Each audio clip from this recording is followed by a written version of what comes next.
रावण ने माता सीता से कहा सिर्फ एक बार मेरी तरफ दया दृष्टि से देख लीजिए। माता सीता ने एक तिनके को उठाया और उसके आड़ से धरी ओट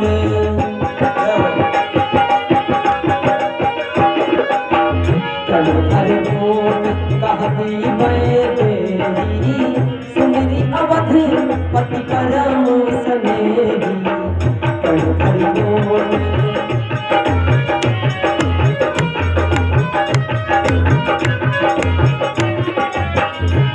धरी ओट कहती मैं तेरी धरी ओट कहती मैं तेरी धरी ओट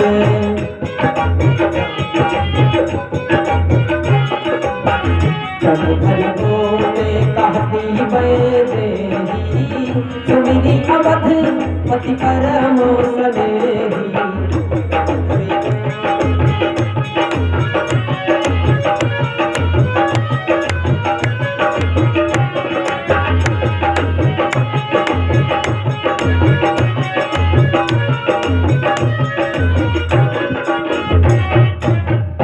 गुरुदेव भगवान के आज माता सीता के पास में आया रावण और कहने लगा सिर्फ एक बार मेरी तरफ दया दृष्टि से देख लीजिए। भक्तों, आज इसी पर माता पार्वती ने भोले बाबा से सवाल किया, स्वामी सीता ने एक तिनके को ही क्यों उठाया? सीता के पास वस्त्र भी थे, वस्त्रों का सहारा भी ले सकती थी, लेकिन एक तिनके को क्यों उठाया? इसी पर सवाल है माता पार्वती का। करी तिनका का ओट सिए कही रावण से बहन, वस्त्र सिया के पास थे छिप सकते थे नैन। लेकिन वस्त्रों का सहारा ना लेकर के एक तिनके को क्यों उठाया? भोले बाबा माता पार्वती को बता रहे, देवी रावण यहाँ पर जिस समय माता सीता के पास में आया और कहने लगा, यहाँ पर रावण ने सीता को मां कह करके संबोधित किया है। कहने लगा, माता सिर्फ अब आप ही का सहारा है, यदि आप मेरी तरफ दया दृष्टि से देख लेंगी तो शायद प्रभु राम हमें क्षमा कर देंगे, क्योंकि प्रभु राम ने किसी को क्षमा करना सीखा ही नहीं। सर्वप्रथम मेरी बहन सुपर्णखा जब उनके पास में गई थी, विवाह करने के लिए बात भी चलाई थी, तो उसको समझाते, उसकी समझ में ना आता तो उसके बाल पकड़ करके मेरे पास लाते, देखता था कैसे नहीं समझती थी। क्या ऐसा भगवान श्री राम ने किया? नहीं किया ना, क्षमा नहीं किया। रावण कह रहा है प्रभु राम ने किसी को क्षमा करना सीखा ही नहीं। माता सीता से रावण कहने लगा, माते यदि मम भगिनी प्रेम वास आई,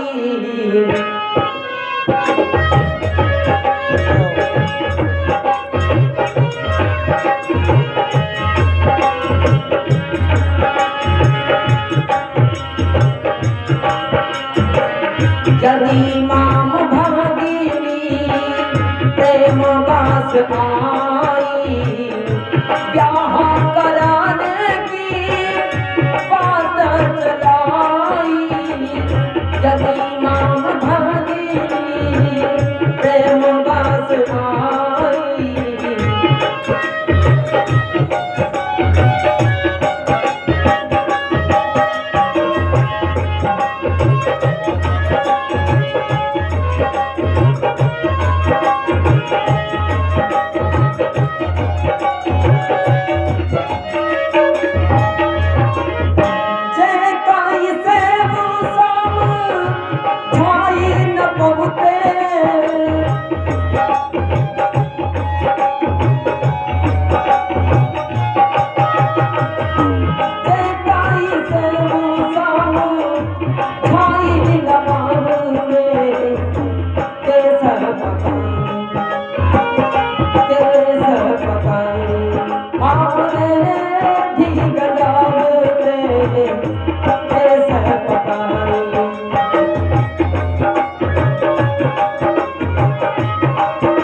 माता, क्या प्रभु जी ने ऐसा किया? नहीं ना। यहाँ न करी वहाँ रघुराई, अली ने वो नाक कान कटवाई। भैया लक्ष्मण को आदेश दिया और नाक कान कटवा लिए। अरे ये पहली बात। और दूसरी बात सुनो माते, कहां कहां प्रभु ने क्षमा करना नहीं सीखा, किस किस को नहीं क्षमा किया?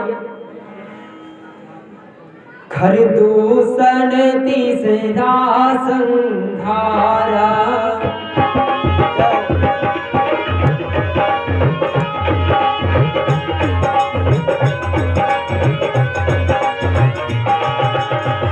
घर दूषण तीसरा संधारा, फिर अपराध बालिका हमारा।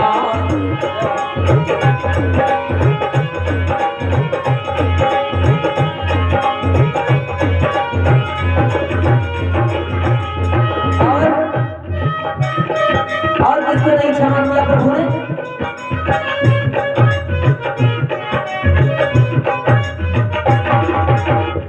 सिया पद्मारी चोच जयंता, तनिक न क्षमा कीन भगवंता।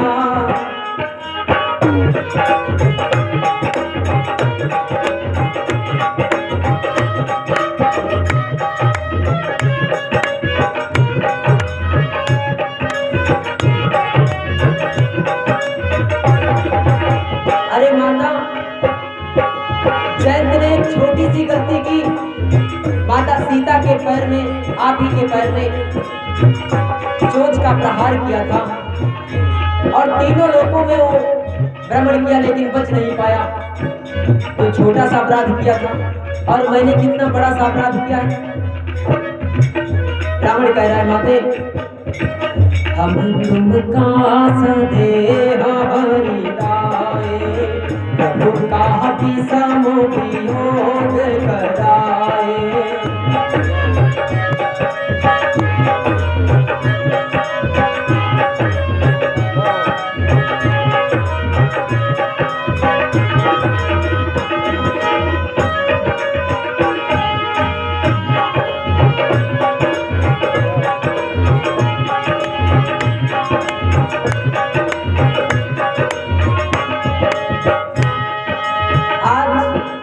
कहने लगा माता, यदि कोई पुत्र किसी पुत्र को पिता मारने के लिए मारता है ना, तो भाग करके कहाँ जाता है?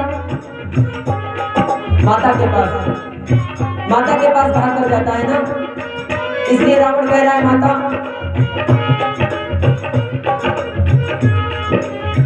पिता पुत्र कहाँ मारन धावे, पुत्र भाग्यवान काठी आवे।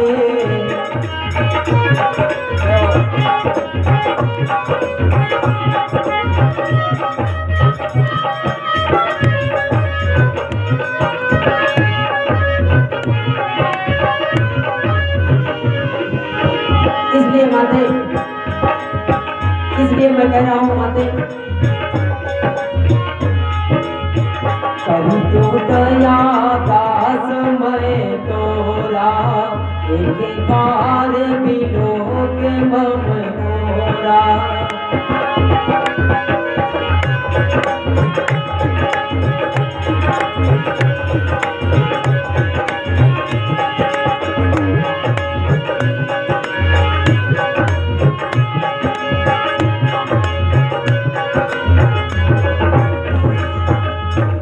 गुरुदेव भगवान की। रावण इसीलिए माता सीता से कह रहा है, भगवान शंकर माता पार्वती को बता रहे हैं, देवी इसीलिए रावण नाना प्रकार से बता रहा है कि भगवान श्री राम ने किसी को क्षमा करना सीखा ही नहीं।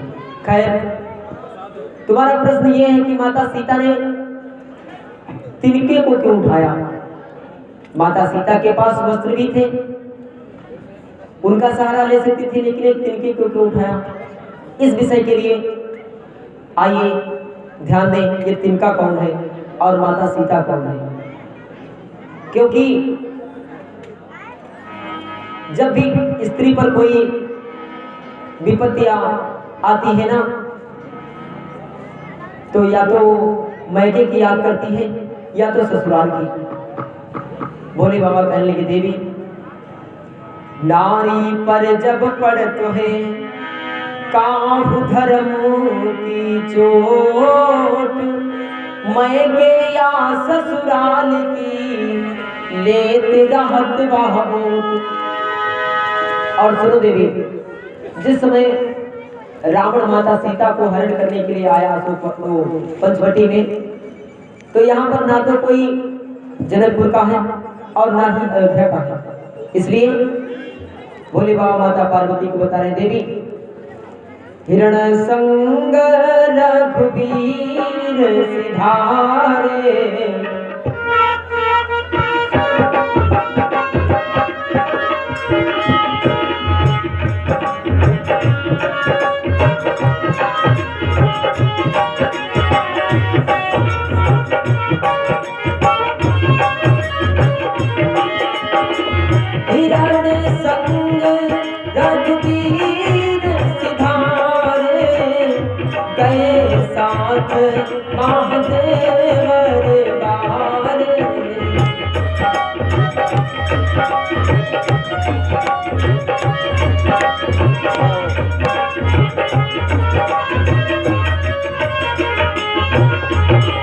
यहाँ कोई जनक पूरी काना ही,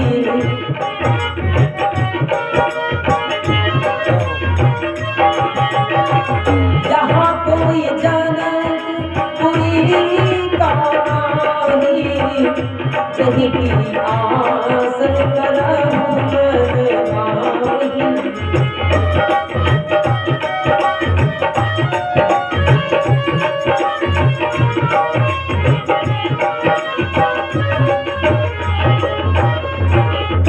वृंदावन बिहारी लाल की। यहाँ ना तो कोई जनकपुर का है और ना ही अयोध्या का है। इसलिए माता तिनके उस तिनके को उठाया क्यों? क्योंकि जिस भूमि से तिनका है ना, उसी भूमि से माता सीता का भी जन्म हुआ है। इसलिए तिनका कौन हुआ? माता सीता जी का भाई। इसीलिए भोले बाबा माता पार्वती को बता रहे हैं, देवी जौनी भूमि से उपजी सीता,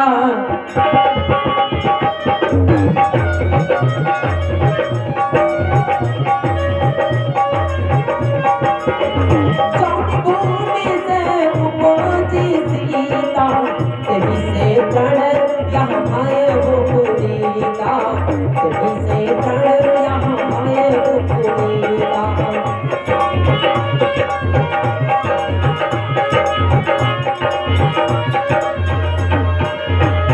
माता सीता ने उस प्रण को उठाया और कहने लगी, भैया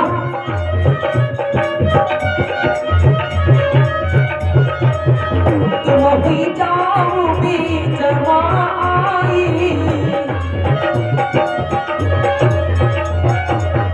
तुम भी जाओ बीच माई, हम रावण का देई समझाई, हम रावण का देई समझाई।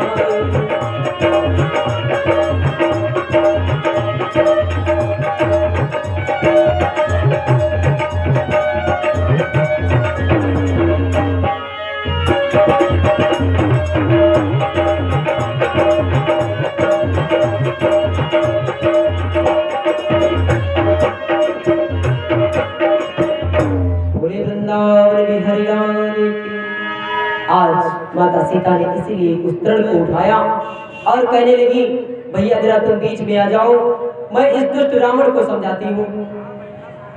भक्तों, आज कहने लगी, अरे दुष्ट, तेरे नैनों में लाज नहीं है?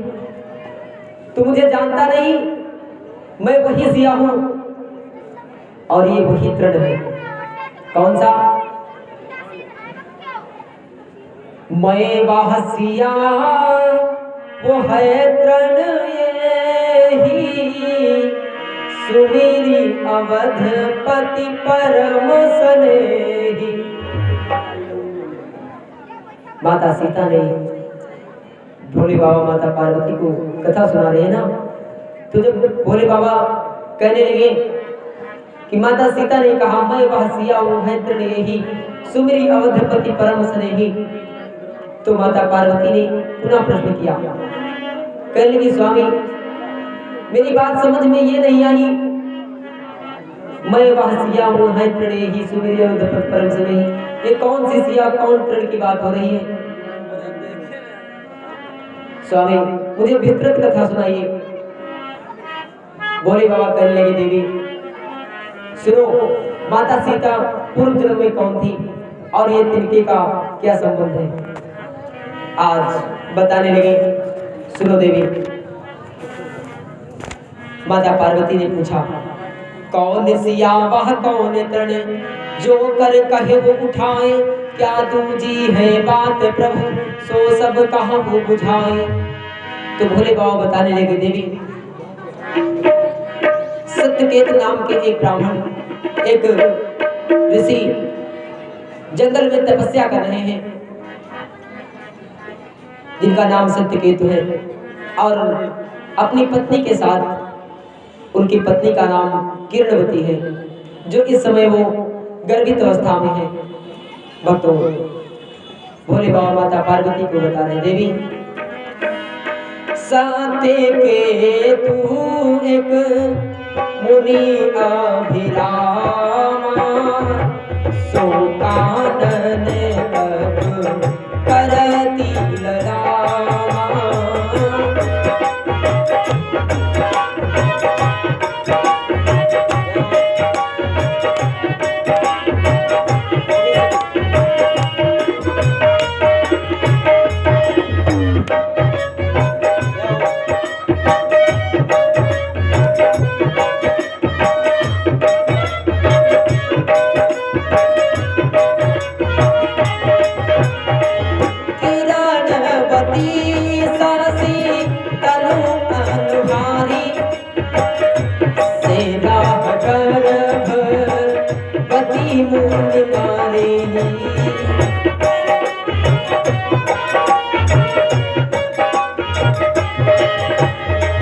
वेदों को सुनकर के एक पुत्री का जन्म हुआ, जिसका नाम वेदवती रखा गया।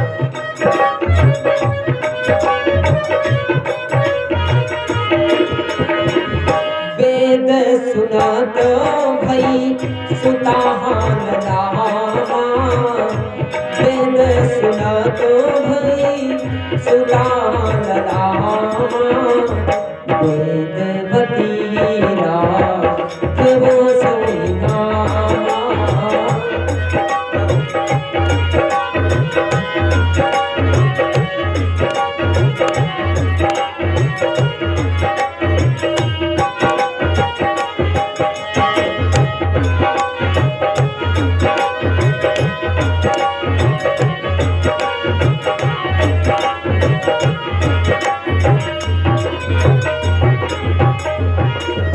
बोले वृंदावन बिहारी लाल की।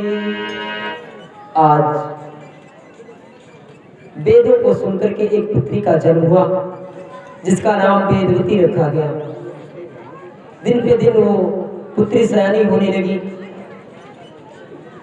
विवाह करने योग्य हो गई। तो एक दिन अपने पिताजी के पास सत्यकेतु मुनि के पास में आई और कहने लगी पिताजी मैं अपना विवाह नहीं करना चाहती हूँ, मैं तपस्या करना चाहती हूँ, और हाँ यदि मैं विवाह भी करूंगी तो उस ब्रह्म के साथ मैं कोई साधारण व्यक्ति के साथ शादी नहीं करूंगी, मैं अपना विवाह नहीं करूंगी।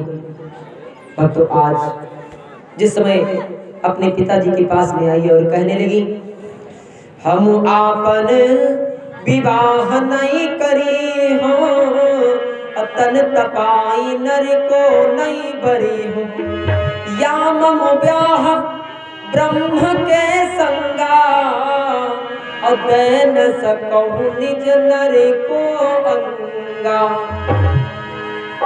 और तो आज इतना कहकर के वेदवती ने समाधि लगा ली, श्वास को रोक लिया और तपस्या करने लगी। अहि कहीं श्वास चढ़ाई प्रचंडा, लागी समाधि प्रचंड अखंडा। लेकिन एक दिन की बात, सत्यकेत मुनि बाहर जंगल को संविधाएं लेने के लिए, लकड़ियां लेने के लिए जंगल को गए हुए थे और माता किरणवती बाहर जल लेने के लिए गई हुई थी। इधर आश्रम में कोई नहीं है। एक दिन की बात, समिधा लेने गई मुनि राई, समिधा लेने गई मुनि राई।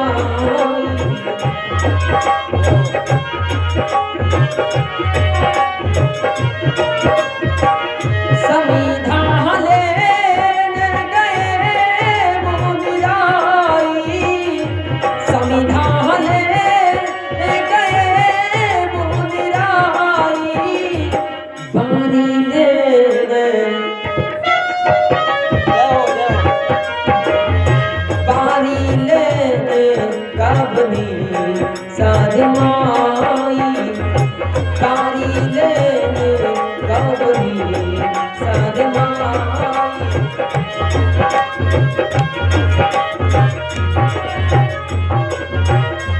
सुन भवन तप करत सुहावा, लय विमान रावण कहवावा। रावण कहा सुनो सुकुमारी, कौन तुम्हार पिता महतारी। होता पिता बहुत बलवाना, बुध जन सुनम चित धर ध्याना। जब लाड़की उतर राही दीना,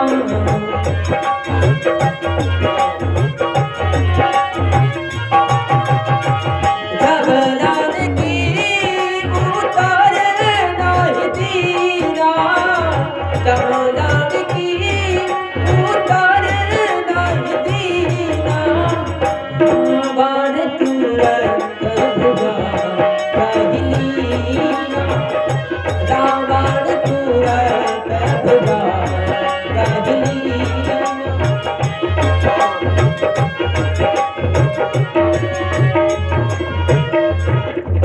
बोले गुरुदेव भगवान की। सुनसान आश्रम में देखा लड़की तपस्या कर रही है। रावण अपना विमान लेकर के उस आश्रम में आ गया और वेदवती से पूछने लगा, तुम कौन हो? वेदवती ने कोई जवाब नहीं दिया। भक्तों, आज जब वेदवती ने कोई जवाब नहीं दिया, पूछने लगा तुम्हारे माता पिता कौन है? तभी वेदवती ने कोई जवाब नहीं दिया। तब तो रावण समीप वेदवती के समीप आ गया और वेदवती का हाथ पकड़ लिया।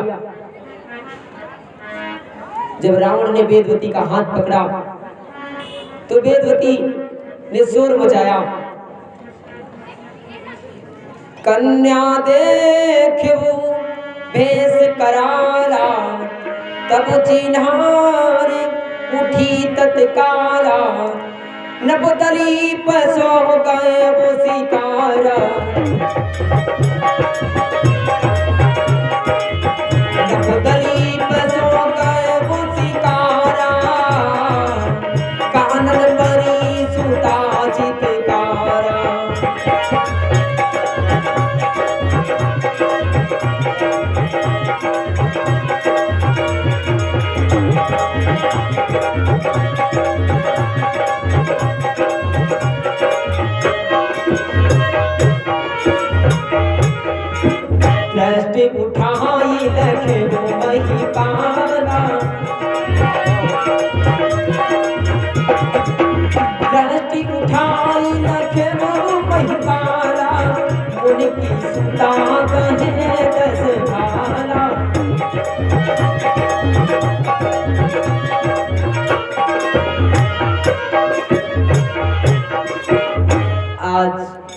राजा दिलीप शिकार करने के लिए जंगल को गए थे। देखा ये तो सत्यकेतु मुनि की कन्या वेदवती है और इसका हाथ रावण ने पकड़ा है। आज मन में विचार करने लगे, दूसरे की रक्षा करना परम धर्म है। आज फौरन अपने धनुष को उठाया और सूर्य भगवान का स्मरण किया और उसमें मंत्र फूंक करके मारा कि जब तक सत्यकेतु मुनि आश्रम में ना जाए तब तक रावण यहां से जाने ना पावे। भक्तों, आज जो ही सूर्य मंत्र का स्मरण किया, पढ़ी रवि मंत्र कहा समझाई, धरि धम को रावण पर जाई, जब लगी सती केतु नहीं आवे, तब लगी रावण जाई न पावे। और जिस समय वो बाण चला, आज कितनी भयानक उसकी आवाज है, छूटो बाण शब्द घहराना,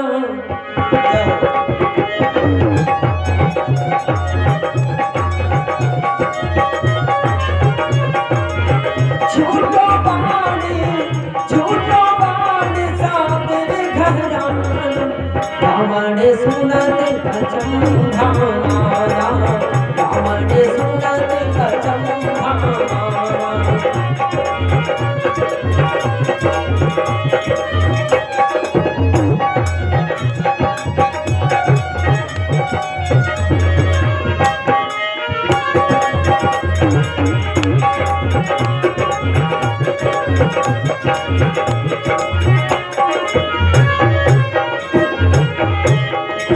वृंदावन बिहारी लाल की। रावण को जो ही वो बाण लगा, रावण मूर्छित होकर के आश्रम में गिर गया।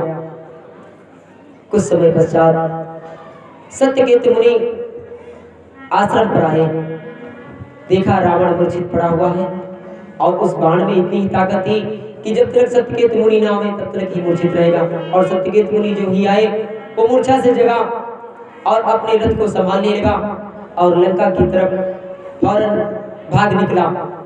सत्यकेतु मुनि ने पूछा, अरे रावण, जमीन पर पड़े क्या कर रहे हो? रावण कहने लगा, कुछ नहीं महाराज, बस विश्राम कर रहा था। आज तब लगी वहां गए आई मुनीसा, देखा धरणी पर दस सीसा, मुनि पूछी कहाँ थे बलधामा, रावण कहत करत विश्राम। आज झटपट रथई समारन लागा, हुई सवार लंका कहाँ भागा।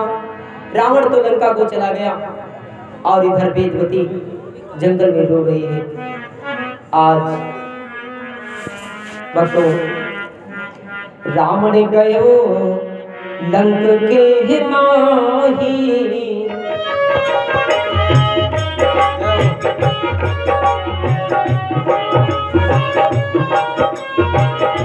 रावण गए लंक के माही, रोवाई सूता दीन के माही।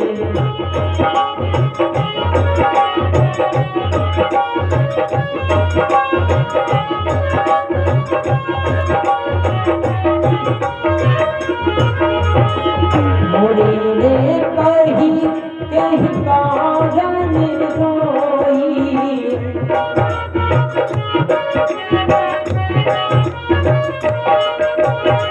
सत्यकेतु मुनि वेदवती से पूछने लगे, बेटी क्यों रो रही हो? आज वेदवती ने सारी बात सत्यकेतु मुनि अपने पिताजी से कहने लगी। मुनि ने कही कही कारण रोई, कहा बसुका अंगत भासोई।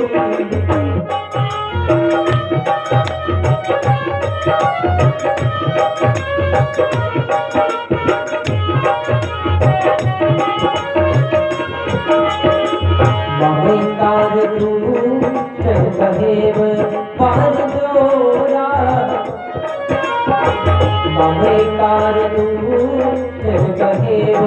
बार जोरा कोई अपवित्र करे वतन मोरा।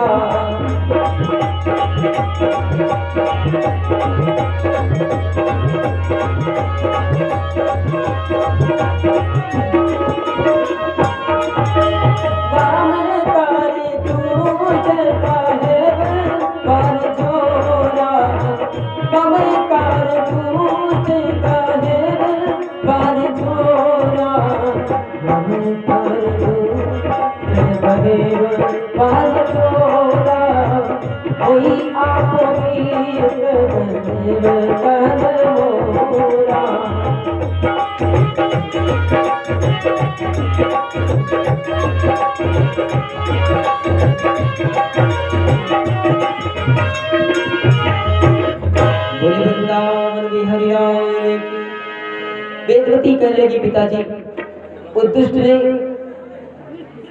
मेरा हाथ पकड़ लिया है, मेरा शरीर अपवित्र हो गया है, मैं इस शरीर को नहीं रखूंगी। आप एक काम करो, मेरे लिए चिता रचा दो, मैं अपने इस शरीर को ही नहीं रखूंगी। आज वही वेदवती चिता पर चढ़ी, चिता रचाई जली सोए ठाही, प्रगति जनकपुरी के माही। वही वेदवती अपने शरीर को छोड़ दिया और जनकपुर में आकर के सीता का रूप हुआ।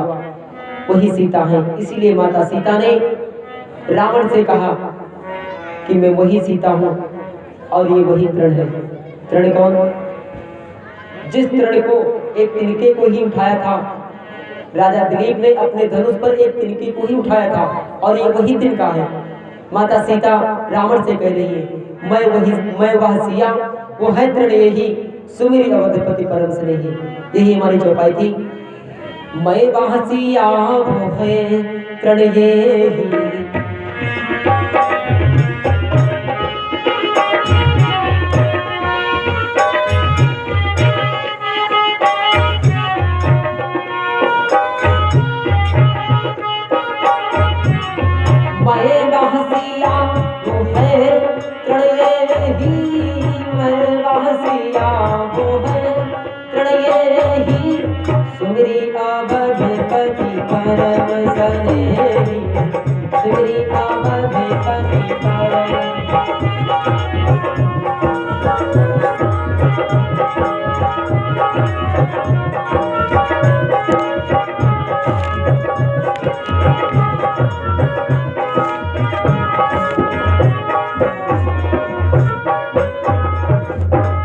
गुरुदेव भगवान की इस पावन प्रसंग को आप लोगों ने श्रवण किया। आइए एक पद ध्यान दें।